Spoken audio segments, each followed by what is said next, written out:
ceux qui sont au pouvoir se considèrent comme de demi-dieux qui peuvent marcher sur ceux qui ne sont pas au pouvoir.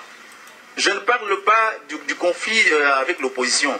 Je dis, prenez un exemple simple.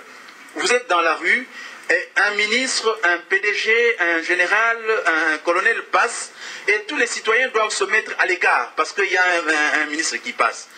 Peut-être que ça ne fait pas assez bien réfléchir, mais c'est ça qui montre que la nation n'est pas cohérente. Il n'y a pas d'unité, il y a des citoyens de premier ordre et des sous-citoyens. Avançons, les questions morales.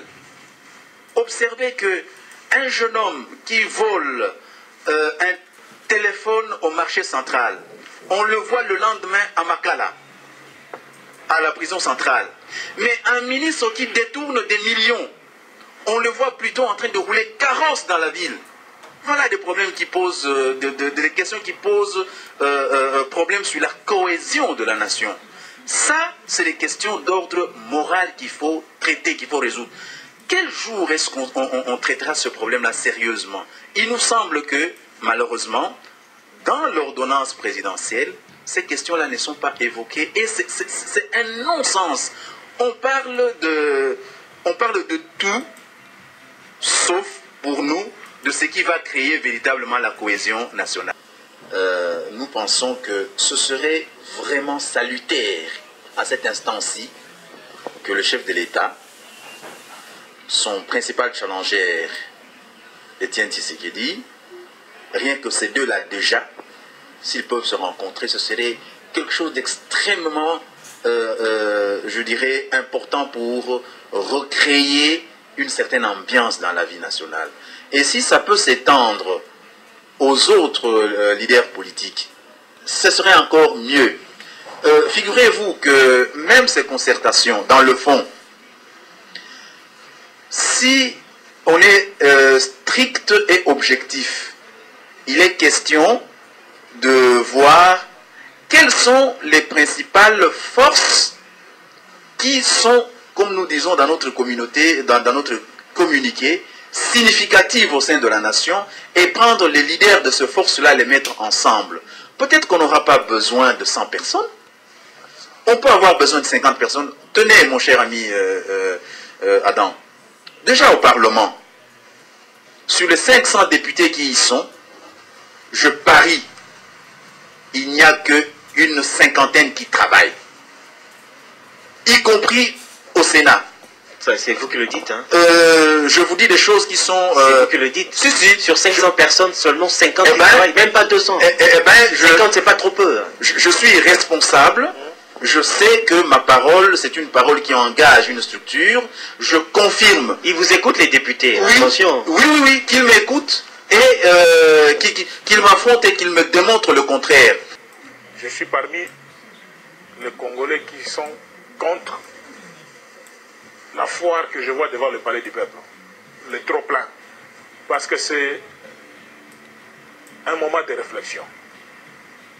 Et des fois, je suis estomaqué de voir au niveau de la majorité ou de l'opposition, les gens disent non, on doit augmenter le quota, on doit être à 100, à 200, pour aller faire quoi? On parle de 200, 300, 400, 500, mais on ne parle pas du profil. On ne parle pas du profil. C'est vraiment la foire. C'est maintenant devenu une sorte de clientélisme. Pratiquement dans tous les sens. Des gens ne dorment presque plus. Les gens sont dans des groupes de prière, dans des veillées, et ils donnent des noms chez les pasteurs. Priez pour moi, je dois être en concertation. Donc, vous comprenez? C'est là où je dis qu'il y a beaucoup de gens qui n'ont pas encore compris pourquoi ils doivent aller là-bas. Et là, la responsabilité incombe, sincèrement, ça n'engage que moi, au groupe de contact. Au groupe de contact et au secrétariat technique pour les gens de 4CC.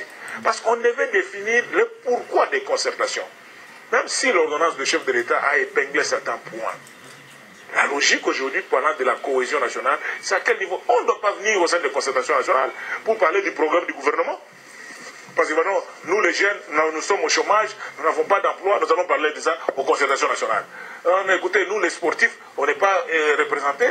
J'ai vu des sportifs, j'ai vu des diasporas, des fabriques.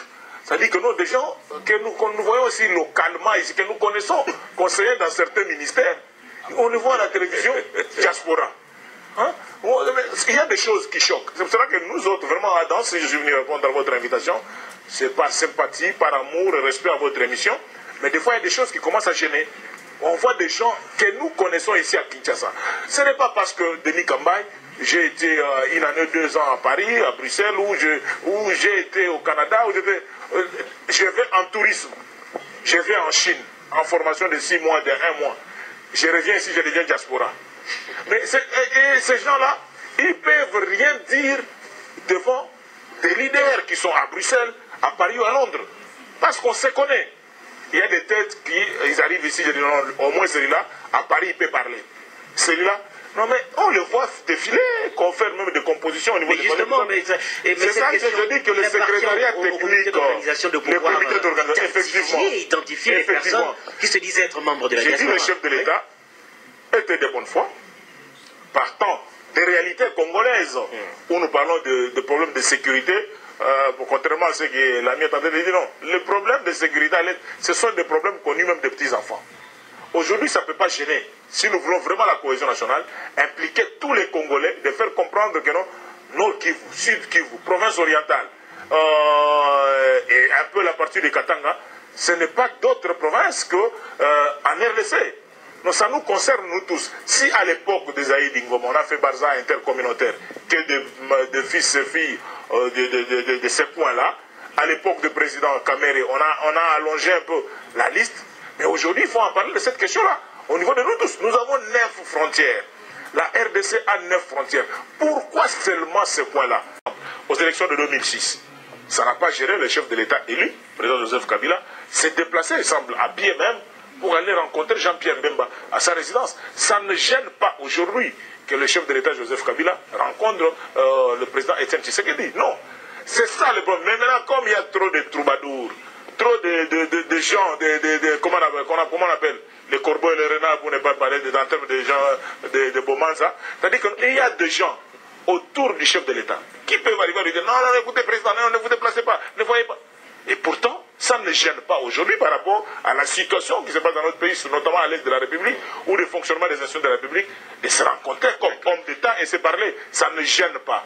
Mais seulement vous allez trouver certaines personnes, que ce soit au niveau de la majorité, ou certaines personnes au niveau de l'opposition, qui ne vivent que des coups bas. Parce que moi, j'avais voulu peut-être à la longue, un débat avec certains amis qui se disent aujourd'hui de l'opposition, qui avaient ensemble avec nous dribblé Etienne Tshisekedi au Sun City, quand nous avons mis Zaïd Ngoma comme vice-président de la République. Ce sont les mêmes qui étaient dans le comité de suivi et tout ça. Ils s'appelaient opposants à ce moment-là. Ils ont dit non, on a mis Zaïd qui était sorti vice-président de la République. Et quand je voyais que ce sont les mêmes qui étaient tantôt ministre de tel, ministre des Transports, ministre des Mines. À ce moment-là, la République, ça marchait. À ce moment-là, tout allait bien. Il y a même ceux qui menaçaient même le membre de l'INPS de dire que non. Ils disent que les choses ne marchent pas. Quand ils ne sont plus dans la gestion, dans les biftecs, ils disent que les choses ne marchent pas. D'accord.